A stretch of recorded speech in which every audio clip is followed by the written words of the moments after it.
और मेरा गांव न्यूज़ चैनल में आपका स्वागत है। बहुत बहुत धन्यवाद आपको आकाश जी।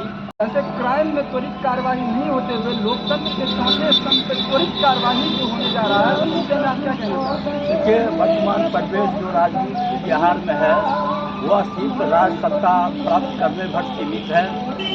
जात पात का रूप सबों को ग्रसित कर सत्ता को कमजोर कर चुका है।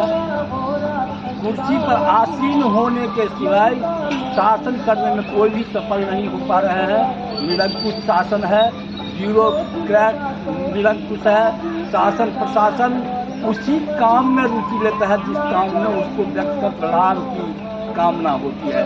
बाकी अपराधियों को पकड़ने का फुर्सत उनको कहाँ मिलती है। मनीष कश्यप पर पुलिस टीम कार्रवाई क्या करेगी? राज्य सत्ता का कार्रवाई कर रही है और मनीष कश्यप का उदय का समय आ गया है।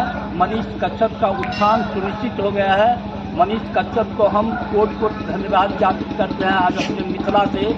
जो आप सही कदम बढ़ाते रहिए, आपके साथ बिहार की जनता है। स्वच्छ पत्रकारिता ऐसे ही आप करते रहें, जनबल आपके साथ रहेगा और महादेव का भी आशीर्वाद आपके साथ रहेगा।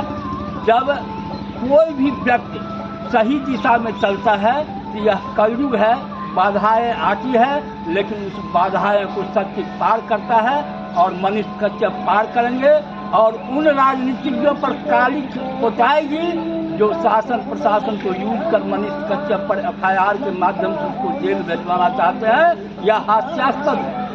आपका परिचय? मेरा नाम प्रफुल्ल चंद्र झा, समाज सेवी, भारतीय जनता पार्टी का एक मधुबनी जिला का साधारण कार्यकर्ता।